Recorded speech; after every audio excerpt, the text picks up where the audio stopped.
Welcome to T. Naveen Paul Ministries. T Naveen Paul Ministries में आप सभी का स्वागत है। Once again, we are here to study the Word of God with you. एक बार फिर से हम यहाँ पर हैं कि परमेश्वर के वचन किससे सीखें। And friends, you know that we have been regularly meditating upon the book of Revelation. और मित्रों, आप भली भांति जानते हैं कि हम क्रमवार रीति से प्रकाशित वाक्य की पुस्तक से अध्ययन को कर रहे हैं। This is the 83rd episode in our series. और ये हमारी सीरीज में 83 एपिसोड है। And we have come almost towards the close of the book. और हम इस पुस्तक के अंत तक आ चुके हैं। Today we'll be dealing with the last chapter of the book of Revelation. और आज हम प्रकाशित वाक्य की पुस्तक के अंतिम अध्याय से सीखेंगे। That is chapter 22. जो है 22वां अध्याय। Till now we have seen अभी तक हमने देखा that a scene of New Jerusalem is shown to John. कि यूहन्ना को नए यरूशलेम का चित्रण दिखाया गया। And we have seen the details of the New Jerusalem. और हमने उसकी बारीकियों के बारे में देखा। Though we understand the beauty of the city and also we understand that it is real, that's why it is described in detail. और हम उस शहर की खूबसूरती के बारे में समझते हैं और ये भी कि वो सही रीति से वहाँ पे मौजूद है, इसलिए उसके बारे में बताया गया। Anything imaginary cannot be described in this way. और कुछ भी यदि काल्पनिक होता तो वो ऐसे बताया नहीं जाता। So when God gives us the detail of the New Jerusalem, we are sure that there is such a city in making for us. और यदि परमेश्वर हमें एक ऐसे शहर की बारीकियों को बताता है तो हम ये समझ लेते हैं कि एक ऐसा शहर हमारे लिए बन रहा है। And again I will repeat John 14 where Jesus says, "Let not your heart be troubled.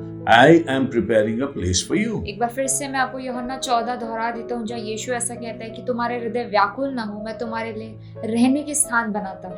So on the earth he is preparing the bride as the church. और पृथ्वी पर वो कलीसिया को दुल्हन के समान तैयार कर रहा है। In heavenly places he is preparing the bride as New Jerusalem. स्वर्गीय स्थानों में वो नए यरूशलेम को दुल्हन समान तैयार And both are called bride. और दोनों को दुल्हन कहा गया है। And when they get together, the true bride comes into making. और जब वो लोग साथ में मिलाए जाते हैं तो एक सही दुल्हन जो है वो बनती है।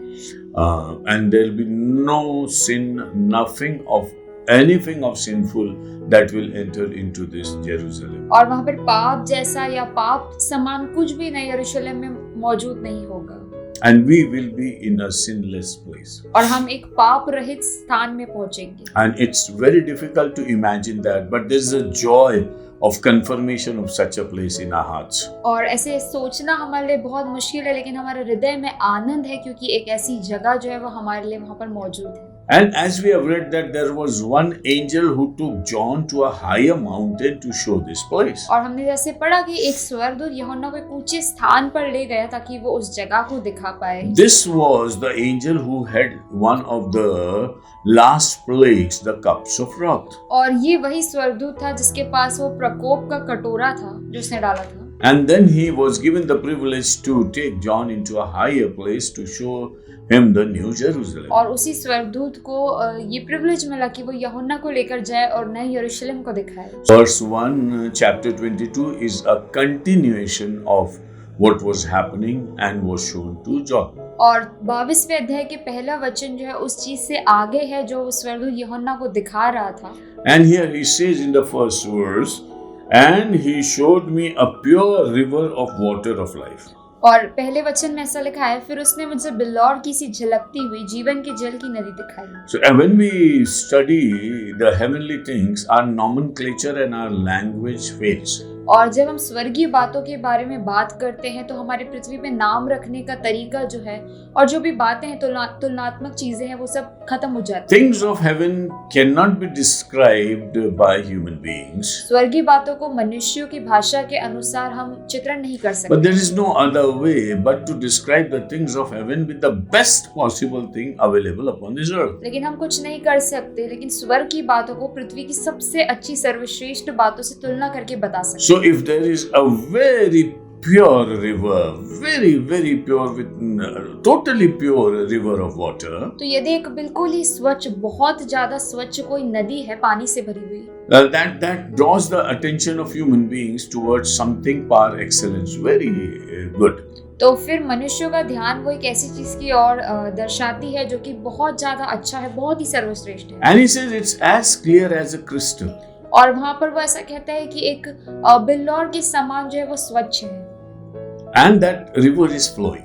और वो नदी जो है वो बह रही है। You see, whenever you talk of godly intervention in human life, और देखिए, जब भी आप परमेश्वर के काम को मनुष्यों के जीवनों में देखते हैं, it's always with the provision of natural blessings. और ये हमेशा ऐसा है कि वो हमें कुदरती आशीष देता है। As for example, if you read Zechariah 14 and verse 8, और यदि आप जकरिया नबी की पुस्तक 14वां अध्याय और उसका 8वां वचन पढ़ेंगे, when he talks of Jesus coming into Jerusalem और जब वो यीशु को यरूशलेम में आने की बात करता है for the 1,000 years rule, और उसके 1000 साल के शासन के लिए, then even the speciality of the rule is the flow of a river. तो उस शासन की जो विशेष बात है कि वो नदी के समान बहेगा। Please read 14 and 8.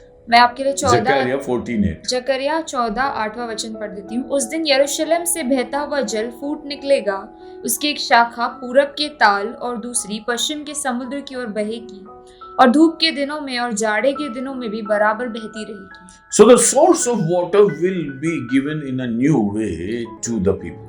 और पानी का जो स्रोत है वो एक नए तरीके से लोगों को दिया जाएगा। So in these days we are talking about scarcity of water. और इस समय में हम बात कर रहे हैं कि कैसे पानी की कमी हो रही है। And all the environmentalists are saying that in the latter days or in the days to come, there will be always a shortage of water. और जितने भी लोग जो हैं वो संसार के बारे में रुचि रखते हैं वो ऐसा कहते हैं कि अंत के दिनों में या बाद के दिनों में पानी की कमी हो जाएगी। But when God is a provider, He always gives you bread and water from His source. लेकिन जब परमेश्वर हर एक बात को उत्पन्न करता है और देने वाला परमेश्वर है, तो वो आपको सबसे अच्छा पानी और भोजन देता है। This also was exhibited while the Israelites were moving from Egypt to Canaan. और ये सब हम तब भी देख पाए जब इजराइली मिस्र से कनान की ओर जा रहे थे। In the jungle where there was no provision of bread and water, और जंगल में जब उनके पास कोई भी रोटी कोई भी पानी नहीं था, then God provided both of these things to them. तो परमेश्वर ने ये दोनों चीजें उन्हें उपलब्ध करवाई। So what you eat and what you drink is the primary necessity of a person. तो जो आप खाते और जो पीते हो वो हर एक मनुष्य की जो है जरूरत है। And when Adam sinned, adverse effect came upon your food and your water. और जब आदम ने पाप किया तो खाने पर और पानी पर उसका बहुत बड़ा प्रभाव पड़ा। But then God said that I will bless your bread and water. फिर परमेश्वर ने कहा कि मैं तुम्हारे अन्न और जल को आशीष दूंगा, And there will be no disease around you. और तुम्हारे आसपास कोई रोग नहीं होगा। The world is under the pressure of waterborne diseases. और जो दुनिया है वो पानी में पनपने वाली बीमारियों का शिकार हो रही है। There's a lot of diseases which are spread through water. और बहुत सारे जो बीमारियां हैं वो पानी के द्वारा फैलती हैं। If God blesses your bread and water, यदि परमेश्वर आपके अन्न और जल को आशीष दे, then you will always keep healthy. तो आप हमेशा स्वस्थ रहेंगे। The manna which came from heaven was a perfect balanced diet. और वो मन्ना जो परमेश्वर ने स्वर्ग से दिया वो एक बहुत ही अच्छा भोजन था। And the water that they drank was a perfect water. और जो जल उन्होंने पिया वो भी एक सिद्ध जल था। So the consequence of sin is the marring or disturbing the natural resources that are given to us. और पाप की मजदूरी या प्रभाव ये है कि जो कुदरती देन परमेश्वर ने हमें दी है हम उससे वंचित रह जाते So हैं। there is going to be a revolution in agriculture and water in the 1,000 years rule. तो 1000 साल के समय में एक रिवॉल्यूशन जैसे क्रांति जैसी होगी भोजन और पानी के क्षेत्र में। We have already read from the book of Zechariah there will be a special source of water. और हमने जकरिया नबी की पुस्तक से पढ़ा कि पानी का एक विशेष स्रोत होगा। And it is also written that the earth will start showing her strength again. और वहाँ पर ऐसा भी लिखा है कि पृथ्वी जो है वो भी अपना प्रभाव दिखाने लग जाएगी। This is in the book of Isaiah. ये यशाया की पुस्तक में है। So what the word of God says, परमेश्वर का वचन क्या कहता है? that God is going to touch and bless everything. तो परमेश्वर हर एक बात को छुएगा और आशीष देगा। Adam was not supposed to go into agriculture. आदम को जो है वो खेती में नहीं जाना था। All the fruits of the trees were sufficient to feed him. और जितने भी पेड़ थे वो काफी थे कि उसकी भूख मिट जाए। So initially man was created, and for man the garden was created where there was fruits and fruits alone. और मनुष्य को पहले सृजा गया और मनुष्य के लिए एक अदन की वाटिका को सृजा गया जहाँ पे बहुत सारे फल थे। And man was supposed to sustain on those fruits. और मनुष्य को इसलिए वहां पर फल दिए गए थे ताकि वो उससे खाकर अपना पेट भरे। And there was no question of sowing and reaping. और कोई भी बोने का और काटने का सवाल नहीं था। But then the word of God tells that as the sin came into this world, लेकिन फिर परमेश्वर के वचन ने ऐसा कहा कि जैसे पाप आया hardship came on Adam. और आदम के ऊपर जो है बुरा समय आ He गया, was expelled from the Garden of Eden उसे अदन की वाटिका से बाहर निकाल दिया and गया was put into hard labor of agriculture. और उसे भारी मजदूरी में डाल दिया गया और उसे खेती करना पड़ा। And God over there said very clearly, unless you spread your perspiration from your head to foot, you will not get food. और परमेश्वर ने बड़े ही वहां पर कह दिया था कि जब तक तुम पसीना अपने शरीर से पांव तक नहीं बहाओगे तब तक तुम्हें भोजन नहीं मिलेगा। That denotes a heavy labor. और ये जो है भारी मजदूरी को दर्शाता है। So though it was not an easy labor, God said, my punishment is this, that you will be under heavy labor to attain your food. तो ये आसान मजदूरी नहीं है। परमेश्वर ने उसे कहा था कि ये एक भारी मजदूरी और जब तुम ये नहीं करोगे तब तक तुम्हें भोजन नहीं मिलेगा। So that Adam is busy enough and not visited by Satan and again because he is already busy in a hard work. तो ताकि आदम जो है वो मजदूरी में इतना व्यस्त हो जाए कि शैतान के पास और शैतान उसके आसपास भी ना जाए। But now here, when everything that is satanic and sinful is taken away, और अब यहाँ पर जो कुछ भी शैतान की ओर से आता है और पाप से आता है वो सब अब जब मिट चुका है। now John says that angel showed me a river. और फिर यूहन्ना कहता है कि स्वर्गदूत ने उसे एक नदी दिखाई। Now perhaps John is watching everything, but he is not looking at things which are to be looked carefully. और हो सकता है यूहन्ना सब चीजों को देख तो रहा है लेकिन उन बातों को नहीं देख रहा जिन्हें ध्यान से देखना चाहिए। Whatever we are lost as human being is regained, and the angel tells us, see, this is what you have regained. और जो कुछ भी वो खो देता है उसे जो स्वर्गदूत है वो बताता है कि देखो ये हमें वापस मिल गया है। So now for John to see this river of pure water was like regaining the lost provision of God. और यूहन्ना का ये नदी देखना ऐसा है कि जैसे परमेश्वर के द्वारा दिए गए जो प्रयोजन था उसे वो वापस मिल जाना। Again, the thing that we read in the Word of God, और एक बार फिर से जो चीज हम परमेश्वर के वचन में पढ़ते that हैं these rivers come out of the throne of God. कि ये जो नदियां हैं परमेश्वर के सिंहासन से निकलती Even in thousands years rule और 1000 साल के शासन में भी and in New Jerusalem और also. नए यरूशलेम में भी The source of water is the throne of God. पानी का स्रोत है परमेश्वर का सिंहासन। That's why Jesus says, I'll give you the water of life and I'll quench your thirst. इसलिए यीशु कहता है कि मैं तुझे जीवन जल की नदियां दूंगा और तुम्हारी प्यास बुझ जाएगी। So the source of that quenching or that satisfaction is Jesus himself. तो उस प्यास को जो बुझने का उपाय है वो है यीशु खुद ही। So this river flows out of the throne of God and of Lamb. तो ये जो है परमेश्वर और मेमने के सिंहासन से नदी निकल रही है। Now it appears that here there is only one throne of God the Father, but because it's a triune God, the throne is called the throne of God as well as of Jesus. और यहाँ पर ऐसा प्रतीत होता है कि एक ही सिंहासन है परमेश्वर पिता का, लेकिन क्योंकि त्रिएक परमेश्वर है इसलिए परमेश्वर और मेमने का सिंहासन ऐसा लिखा हुआ है। It is also recorded that Jesus is seated at the right hand of the Father till he rules upon this earth. और ऐसा भी लिखा है कि यीशु जो है वो परमेश्वर के दाएं ओर बैठा है जब तक कि वो पृथ्वी पर राज्य कर रहा है। That is recorded in Psalm 2 and other places और ये also. भजन संहिता 2 और दूसरी जगह पर भी लिखा गया है। But when we talk of New Jerusalem, जब हम नए यरूशलेम की ओर बात करते हैं we talk of one throne. हम सिर्फ एक ही सिंहासन के बारे में बात And it's the throne of God and of the Lamb. और ये परमेश्वर का और मेमने का सिंहासन है। Whenever it is talked about in the last scenario, Jesus is always addressed as the Lamb. और जब भी हम अंतिम पुस्तक में प्रकाशित वाक्य में यीशु के बारे में पढ़ते हैं तो हमें हमेशा उसका नाम मेमने के समान दिया गया है। Most of the times, whenever Jesus is referred to, he is always referred as a lamb. और बहुत बार जब यीशु की यहाँ पर बात की गई तो उसे हमेशा मेमना कहा गया है। Why? Because his sacrifice on the cross is the basis of everything that happens. क्यों? क्योंकि उसका जो क्रूस पर बलिदान है वो हर एक चीज का सार है। Had he not died on the cross, nothing in earth and heaven would have been altered to a glorious situation. यदि वो क्रूस पर नहीं मरता तो कुछ भी पृथ्वी और स्वर्ग से चीजों को महिमान्वित रीति में हम नहीं देख पाते। So it is if we are before the throne of God, then it's because of the Lamb of God. और यदि आप परमेश्वर के सिंहासन के सामने हो तो ये आप परमेश्वर के मेमने के कारण है। So the throne is there and the river is flowing from that throne. तो सिंहासन है और वहां से एक नदी निकल रही है। Now he describes the river and a path, the main road, in a very special way. तो वो नदी और वो रास्ते को एक बड़े विशेष तरीके से हमें बताया गया है। There is a street और वहाँ पर एक सड़क है and you can call it a central street, और आप उसे जो है बीच की सड़क कह सकते the हैं। main street. आप उसे मेन या We फिर have already seen the dimensions of the New Jerusalem. और हमने नए यरूशलेम की जो लंबाई चौड़ाई वो पहले देखी है। Now he is talking about a throne, अब वो सिंहासन के बारे में बात करता है and from that throne emanates a river, और उस सिंहासन से एक नदी निकलती है and that river flows on the main street. और अब वो नदी उस सड़क पर बहती है And in the middle of the street, और उन सड़कों के बीचों बीच and on either side of the river, और उस नदी के दोनों तरफ was the tree of life. वहां पर जीवन का वृक्ष था।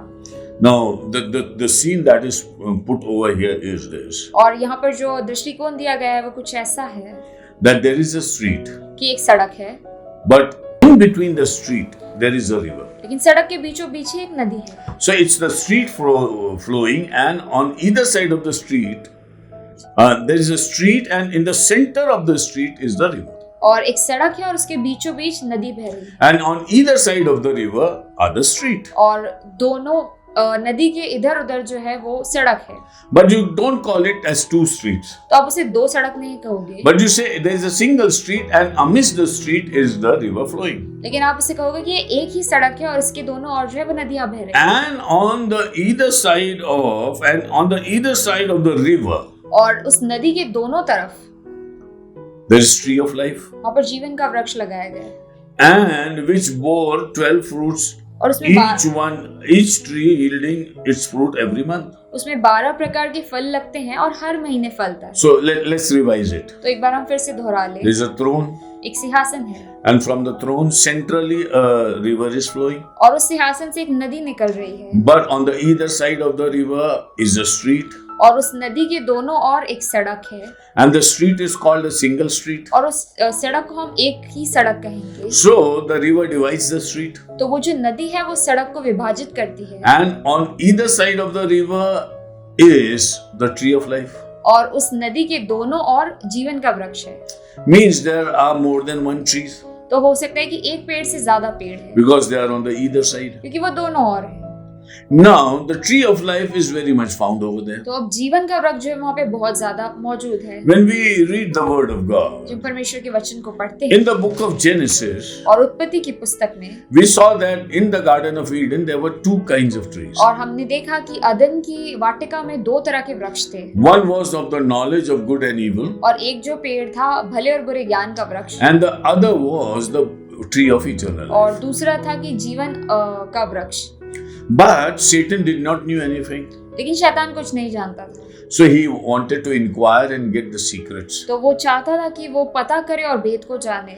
So he came to Eve, तो वो हवा के पास आया and he did not discuss the tree of life. और उसने उसे जीवन के वृक्ष में तो बात नहीं करी Because tree of life, he was not much bothered, but he was bothered about the tree of good and evil. तो वो जीवन के वृक्ष के बारे में ज्यादा रुचि नहीं रखता था लेकिन वो भले और बुरे ज्ञान के वृक्ष के बारे में जानना चाहता था Because he had to put Adam down to sin. क्योंकि वो चाहता था कि आदम को पाप में गिराए Giving him the fruit of eternal life doesn't solve his purpose. और यदि वो जीवन के वृक्ष से फल दे देता तो उसका कार्य नहीं होता He would never be able to annex human beings and never put them into sin. और वो कभी भी मनुष्यों के ऊपर हावी नहीं हो पाता और कभी भी उन्हें पाप में नहीं डाल पाता So neither Satan knew about the tree of life and nor was he interested in the tree of life. तो ना शैतान उस जीवन के वृक्ष के बारे में जानता था ना ही उसमें रुचि रखता था But he was interested in something which could put Eve to sin. लेकिन वो चाहता था और रुचि रखता था कुछ ऐसी चीज में जिससे हवा जो है वो पाप में गिर जाए And it appears that Satan had an idea that there is some lacuna in the things that God has provided them to eat. और शैतान जानता था कि कुछ तो बात है जो परमेश्वर ने अपने बच्चों के लिए फल रखे हैं उनमें। And because in the fruit it was not just filling your stomach, but it had a concern about good and bad and eternal life. और फल का सिर्फ ये अर्थ नहीं था कि आप उसे खाकर पेट भरो, लेकिन अच्छे बुरे और अनंत जीवन के बारे में भी वो जो है चीजें रखता था। Satan had an idea about it. शैतान को कुछ तो पता था उस बारे में। Because angels also are fed by God in the heavens. क्योंकि स्वर्गदूतों को भी परमेश्वर स्वर्ग में भोजन देता है। And Satan knew that there is one way out to put man into sin, and that is through the food that he eats. और शैतान को पता था कि किसी रीति से तो मनुष्य को पाप में डाल दिया जाता है, हो सकता है वो भोजन के द्वारा जिससे वो खाए। So to cut the story short, we know how they ate the fruit and sin came. और इस कहानी को काटते हुए हमें पता है कि कैसे उन्होंने फल खाया और वो पाप में गिरे। But then God put a guard against the tree of life. और परमेश्वर ने उस जीवन के वृक्ष के चारों ओर जो है सुरक्षा डाल दी। So the tree of life was safe and secure, and no human being could ever go to that place. और जीवन का वृक्ष जो था सुरक्षित था और कोई भी मनुष्य वहाँ पर जा नहीं सकता था। But then that tree of life is scheduled to be given back to human beings in the heavens. लेकिन स्वर्ग में जीवन का वृक्ष मनुष्य को वापस देना के लिए है। You see, we have heavenly body, we have heavenly glory with us. देखिए हमारे पास स्वर्गीय शरीर है, स्वर्गीय महिमा है। But in the Garden of Eden was created the tree of life. लेकिन अदन की वाटिका में जीवन का वृक्ष बनाया गया। Now, was it necessary to take this tree to heaven? और क्या जरूरत थी इस पेड़ को स्वर्ग तक ले जाने की? You see, the man who is created in the image and likeness of God and put upon this earth, और मनुष्य जो परमेश्वर की स्वरूप समानता में बनाया गया और पृथ्वी पर रखा गया, the nourishment that God created was also special for the human beings. और परमेश्वर ने जो उसके लिए पोषण रखा था वो भी विशेष था। This tree is not available to any angel. और ये जो पेड़ है ये किसी स्वर्गदूत के लिए नहीं है। It is going to serve the purpose of God's people in New Jerusalem. और ये परमेश्वर के लोगों के उद्देश्यों को पूरा करेगा नए यरूशलेम। See how glorious it is. देखिए कितनी महिमान्वित God बात है। plans for us beautiful things in heaven. परमेश्वर हमारे लिए अद्भुत बातों की योजना बनाता है स्वर्ग में। So there is a throne, तो एक सिंहासन है which is the throne of God as well as of the Lamb. जो परमेश्वर और मेमने का सिंहासन है, And then out of it comes a river of life और उसमें से एक जीवन की नदी निकल रही है with pure crystal clear water, जो कि बिल्लौर के समान श्वेत पानी के जैसे and which quenches the thirst of everybody over there. और जो हर एक की प्यास को बुझा देती है। Then God provides a street for people to walk. और फिर परमेश्वर सड़क उपलब्ध कराता है कि लोग चलें। And as described in the earlier chapter, this street is of gold. और जैसे पहले बताया गया ये सड़क सोने की बनी है। And this beautiful street, in the center of the street is the stream of life. और इस सड़क के बीचों बीच जो है वो नदी बहती है। And besides, on both the sides of the stream of life or the water is a tree that is called the tree of life. और नदी के दोनों ओर जो है जीवन के वृक्ष के पेड़ लगाए गए हैं। So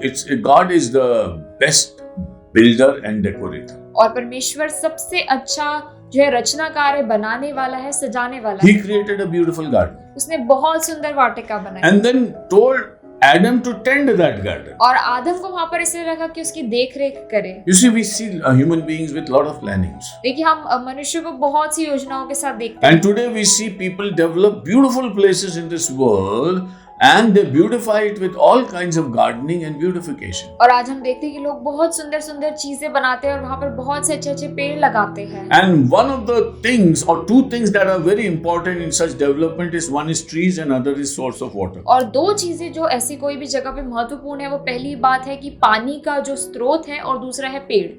And with these things you beautify your world even today. और इन सब चीजों से ही आप आपकी दुनिया को सुंदर बनाते हैं। That's why the word of God says इसलिए परमेश्वर का वचन कहता है these are the important things. ये महत्वपूर्ण चीजें, These are the heavenly things. ये स्वर्गीय बातें हैं। The nature given to you is a heavenly pattern nature. और कुदरत जो आपको दे रहा है वो स्वर्गीय रीति से मिल रहा है। And God made this earth for Adam to live forever over here. और परमेश्वर ने ये दुनिया इसलिए बनाई कि आदम यहाँ पर हमेशा के लिए रहे And he was not to die. और वो मरता नहीं।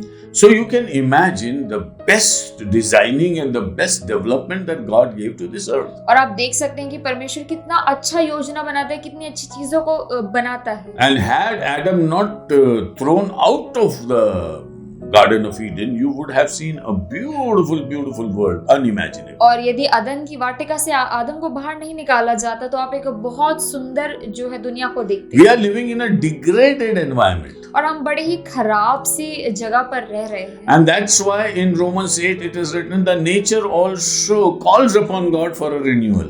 और इसलिए रोमियो 8वें अध्याय में जो बाइबल ऐसा कहती है कि कुदरत जो है परमेश्वर की ओर पुकारती है, मदद के लिए चिल्लाती है And is waiting for the children of God to come.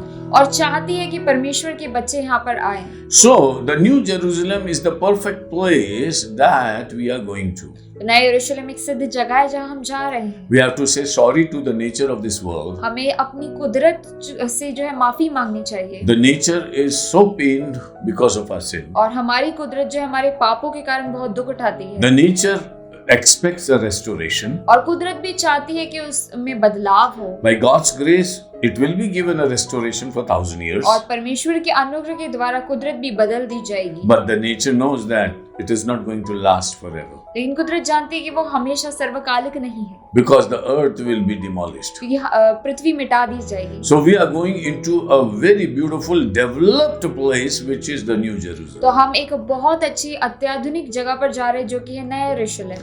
And we will be living over there. और हम वहाँ पर रहेंगे। So the tree of life is available over there. तो वहाँ पर जीवन का वृक्ष मौजूद है। And it is written that each tree means there are more than one tree. और वहाँ पर लिखा है कि This is verse 2. और वहाँ पर ऐसा लिखा है कि उस नगर की सड़क Keep on reading. उस नगर की सड़क के बीचों बीच बहती है, नदी की इस पार और उस पार जीवन का वृक्ष था, जिससे हम समझ सकते हैं कि वहाँ पर एक वृक्ष से ज्यादा है। Read the whole verse. उस नगर की सड़क के बीचों बीच बहती थी, नदी के इस पार और उस पार जीवन का वृक्ष था, उसमें 12 प्रकार के फल लगते थे और वह हर महीने फलता था, और इस वृक्ष के पत्तों से जाति जाति के लोग चंगे होते थे। So it means there are more than one tree.